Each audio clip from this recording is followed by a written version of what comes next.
Imagine waking up in absolute darkness. You are dead, and the first thing you hear are the screams coming from the pit below you. This isn't just the afterlife. This is Tartarus, the high-security prison where the Greek gods locked away their worst nightmares. Before we go any further, make sure you're subscribed for more myths and legends like this. Now, back to Tartarus. Tonight, you get a guided tour. I'm your escort through the underworld. Don't wander off. Down here, getting lost is a life sentence, without the life. First stop, the river Styx. Look down. That black water isn't just a river. It's a boundary. The living can't cross it, and even the gods fear it. They swear their most unbreakable oaths on this water. Break a promise sworn on the Styx, and even Zeus pays the price. Hear that scraping sound? That's Charon, the ferryman, cloak, oar, and an expression that hasn't changed in 1,000 years. If you didn't bring a coin to pay him, well, you walk this shoreline for eternity. Fortunately for you, tonight's trip has been prepaid. As we glide across, look at the shore we're leaving. Those pale figures wandering aimlessly? That's the Asphodel Meadows. Ordinary souls, neither heroic nor monstrous. They drank from the river Lethe, the river of forgetfulness. No memories, no dreams, just existing. But that's not where we're going. See that light in the distance? The music? That's Elysium, paradise for heroes. Warm sun, endless feasts, glory without war. Beautiful, isn't it? Take a good look. It's the last comfort you'll see tonight, because our destination lies below everything else. Beneath the meadows, beneath Elysium, beneath even the underworld itself. Welcome to Tartarus. The air changes here. Heavier, hotter, every breath tastes like rust and ash.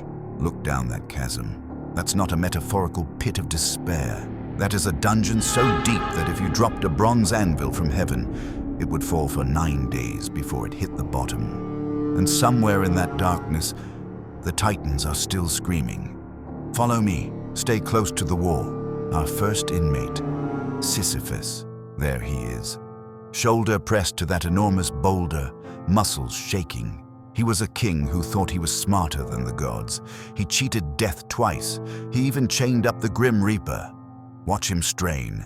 The rock inches upward, higher, higher. For a moment, he actually believes this time will be different. It never is. Just before the peak, the boulder rolls back.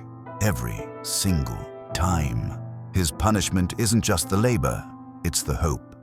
The gods weaponized his own ambition against him. Walk a bit further. Do you smell that? The sweetness of fruit and the dry rasp of a throat that will never be quenched.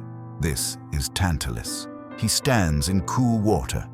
Above him, branches heavy with ripe figs and pomegranates. But watch.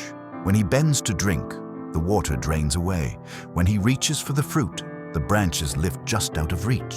An eternity of almost. Hunger and thirst so close, yet forever denied.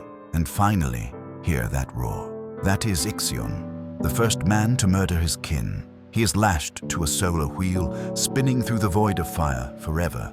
No solid ground, no rest, just endless, dizzying burning. You may have noticed something strange on this tour.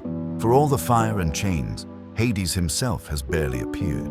That's because Hades is not the devil. He doesn't invent these tortures.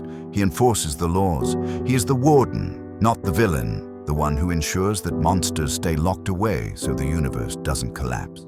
As we leave the screams behind, remember this. The Greek afterlife isn't about good versus evil. It's about balance, oaths kept or oaths broken. So when you wake up in your own bed tonight, ask yourself, if this were your final journey, which part of the underworld would be waiting for you?